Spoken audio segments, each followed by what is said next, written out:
God bless you in the name of Jesus Christ. Last time I was with you, I taught on healing and how it was God's will for us to be healed today. You know, His Son, Jesus Christ, when He walked the earth, only healed.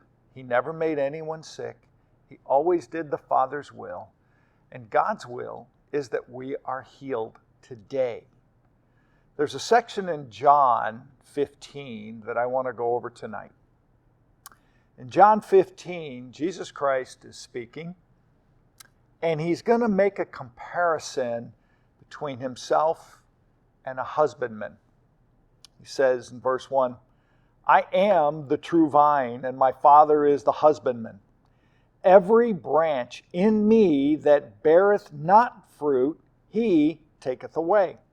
And every branch that beareth fruit, He purgeth it, that it may bring forth more fruit. Now, you are clean through the word which I have spoken unto you. Now, in that culture, wine was very prevalent. They had it at just about every meal. There's not a lot of vineyards around Naperville, Illinois that I am aware of, but I have visited a vineyard in my life up in Michigan. And what I realized was that the owner of the land, the farmer or husbandman who cared for the vines and the fruit, took great pride in what he did. He was so proud of his vineyard, he couldn't wait for people to come see it because he spent lots of time pruning and trimming and caring for his crop. That's the imagery that Jesus Christ is trying to convey on how God cares for us. In verse 4, he begins a section concerning abiding in Him or remaining in Him. Verse 4, abide in me and I in you. And what's interesting about this, it's not a one-way thing. He's saying, you abide in me and I'm abiding in you. So it's relational. He wants to have a relationship with each and every one of God's kids.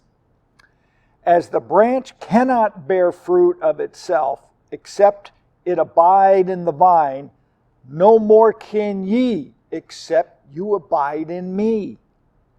I am the vine, ye are the branches. He that abideth in me, and I in him, there's that relationship again, the same bringeth forth much fruit. For without me you can do nothing. Well, that's pretty darn clear to me. With Him, much fruit. Without Him, nothing. Verse 6, if a man abide not in me, he is cast forth as a branch and is withered, and men gather them and cast them into the fire, and they are burned. If ye abide in me, and my words abide in you, ye shall ask what you will, and it shall be done unto you. That statement blows my mind. It's very, very clear. If you abide in me, verse 7, and my words abide in you, ye shall ask what you will. Do you need healing? Yeah. And it shall be done unto you. So if there's a situation where you're praying for healing and you're not seeing it, one thing you might want to look at, and it's a situation by situation, but you might want to consider, how are you abiding in Him and Him abiding in you? Take a look at your life. Verse 8, herein is my Father glorified or honored, that you bear much fruit, so shall ye be my disciples. Verse 9, as the Father hath loved me, so have I loved you. Continue you in my love.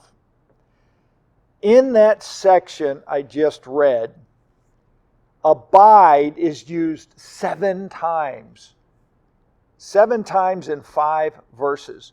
The word remain that we read, and in verse 16, in verse 11, the word remain, is the same Greek word translated abide. So 9 times abide, remain, stay put is focused on in that section.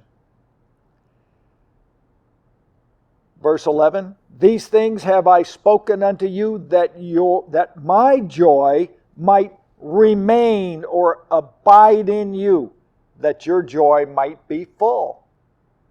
You ever had full joy before? That's exciting.